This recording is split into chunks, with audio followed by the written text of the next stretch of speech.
Hello, my friends on YouTube. Today is Sunday, the 7th of November 2021.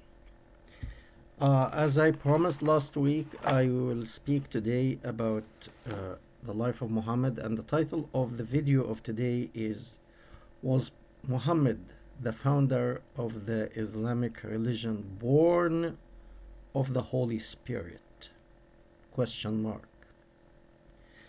Uh, I would like to start by giving a short story, and this I'm going to put the description of that uh, in the description. I'm going to put the link of the in the description box. It's about the Mufti of Islamic religion, and this is considered the highest rank of religious authority in the world, and he is this Mufti of Egypt, and he was asked a question by a woman, and he couldn't give a clear answer. And I'm going to put that. I couldn't find the translation. This is only in Arabic. I'm sorry. If you need, you have to find somebody to explain to you what he is saying, because it's all in Arabic. For those who know a bit about Islam, uh, dividing inheritance, it's depending on so many things. So, for example, if my father, let's say my father is a billionaire, and when he passes away, if I'm the only son, I inherit everything. If I have a brother, me and my brother will inherit everything. If I have a sister, my sister will inherit some also. If he didn't have a son, then the inheritance will be divided differently. If he never had any lineage, no son, no daughter, then all of the inheritance will go to his parents and his brothers and sisters. Let's keep that in our head. So, one lady, after her husband passed away, 4 years after her husband died, she claimed that she delivered a baby boy, and he is her son of the deceased husband, 4 years after his death. So she wants to claim the inheritance because she is the guardian of that child, and the child has the right to inherit everything his father left behind. I think this is a very clear, if I'm the son of my father, I have the right to inherit whatever he leaves behind. But the problem, she's going to the Mufti, the top religious authority in the world in Islam, and she's telling him, I want my son's inheritance to be under his name. And for many people who don't know what this is, it sounds so confusing, and it is confusing because according to science, this is impossible. And the question here, why the Mufti, the highest authority in Islam, couldn't give a clear answer to this problem? And he told her, well, the inheritance has been divided, we can't change it now. Well, bad luck. So she told him, are you calling me an adulterous woman? Are you accusing me that this child, this boy, is not the son of my husband, is not of my husband's seed?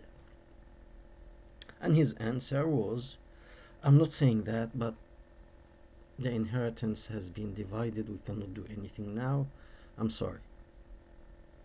So that sounds, if really this boy is of his father, he's the seed of his father, he should inherit everything. And yet the mufti is not able to give this answer. So keep this story aside for now. All right. I'm going to speak about another section, and this I unfortunately I found it only in Arabic. Um, for those who want to see it translated, I'm going to put the link, and the area where you are supposed to take, it's only 3 lines, and it's about the middle of the page, and the title underneath that, it says Wahshi. Wahshi uh, tells the story of how he murdered Hamza, the uncle of Prophet Muhammad. Hamza, his name is Hamza. So about 3 lines above this title, you can take these 3 lines and translate in Google Translate, and it will give you pretty good, accurate translation. What says in this Sirah book, and the Sirah, it's called السيرة الحلبية الجزء الأول, meaning Halabi Sirah chapter 1. Okay. It says that this man, an Ethiopian man, his name is Wahshi, he killed Hamza, the uncle of Muhammad. Because I don't want to confuse you, I'm going to give A, B, C to 3 generations of people. A is the grandfather of Muhammad. B is the father of Muhammad. C, Muhammad himself. Okay, so these are 3 generations. A, his name is Abdul Muttalib. This is supposed to be the grandfather of Muhammad. B is the father of Muhammad. His name is Abdullah. C is Muhammad, the founder of Islam. So the grandfather A, Abdul Muttalib, saw that his son B, Abdullah, is in the age of marriage, which is fine. So he took him to find him a bride. So wherever he went, he found a bride for him. Good. But also he found a bride for himself. Abdul Muttalib, the grandfather A, in the same day got a bride for himself and a bride for B, his son Abdullah. Both of them married, each one got with his wife in the same day, same night. Fine until now. So 9 months later, A, the grandfather Abdul Muttalib, his wife delivered a boy. His name was Hamza. Hamza is the person who was killed in one of the battles of Islam. In that section that I told you, if you want to read for yourself, it says when he was killed,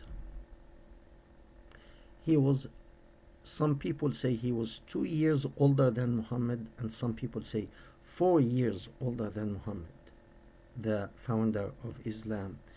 He is the uncle of Muhammad because he is born of the grandfather. So he's considered the brother of the person B. The person B is the son of person A. So because he is the son of person A, then he becomes the uncle of Muhammad. But he was older than Muhammad by only either 2 years or 4 years. They were close in age. And the reason is because the father and the son had a bride at the same time. Until now, this is clear, this is okay. But this is rather difficult to accept. And the reason is, in the very same chapter, it says Muhammad, I'm sorry, Abdullah, the father of Muhammad, the person B, the son of the grandfather Abdul Muttalib A, died in the same year. And some people say he died 3 months after he consummated his marriage with his wife. And some people say 6 months after he consummated his marriage. And then he died. Many people died. There is nothing extraordinary about that. The problem here is Muhammad was born either 2 years or 4 years after the death of his father. And that's why I gave that story in the beginning. And that's why the top leader in Islam are in a difficult situation to, I mean, this is a person who is equivalent, let's say, to the Pope of the Vatican. If a woman goes to the Pope and tells him, I have a child, a Catholic woman, and this child is the son of my deceased husband, and the Pope finds out, it's not like I'm a fan of the Pope, but let's say the Pope finds out that she delivered that baby 2 years or 4 years after his death, after the father's death, he will tell her, don't waste my time. Get out of here. However, the highest Muslim authority couldn't say that. He couldn't say that. So, the question here, how did this lady deliver a child 2 years after her husband died? Even if she conceived of her husband the day he died, that's at least 24 months. Okay, that's about 15 months late. And there is no doctor or scientist will accept that today. And that's why this is a problem for many Islamic scholars. So they say, yes, it's okay, woman can do that, can stay pregnant for 4 years. And some say actually she can stay pregnant for 7 years. And this because of Muhammad's situation when he was born. Nobody is stupid, so because we are all responsible for what we do. It doesn't matter if our life was not an ideal life in the beginning. Still, if you commit a crime, you are responsible in front of the law for that crime. You cannot say, oh, because my childhood was difficult, so I can commit murder, or I can do atrocity, or I can be a serial killer. No, you can't do that. But I mean, there's sympathy, but sympathy is one thing and justice is another.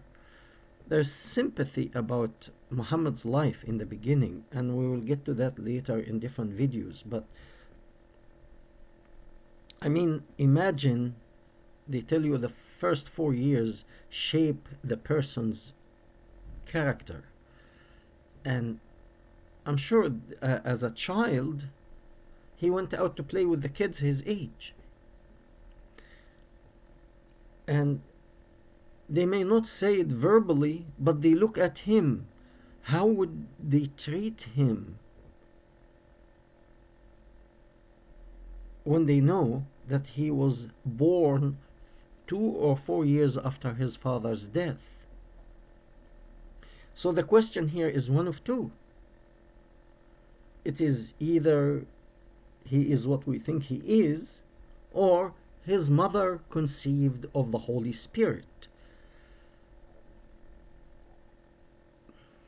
I leave that for you to answer. And I'm saying that because this is a note for Aladdin, Alauddin, because we speak about certain things that it is affecting our lives today, and people are suffering of certain crazy stuff that we have today.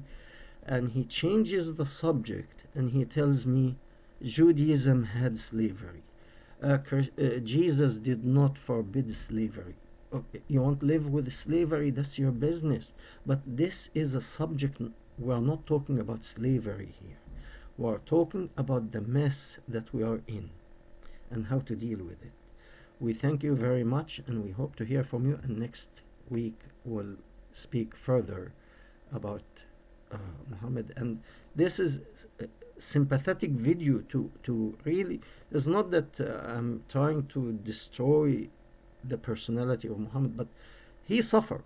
But we are suffering also as a consequence of his problems.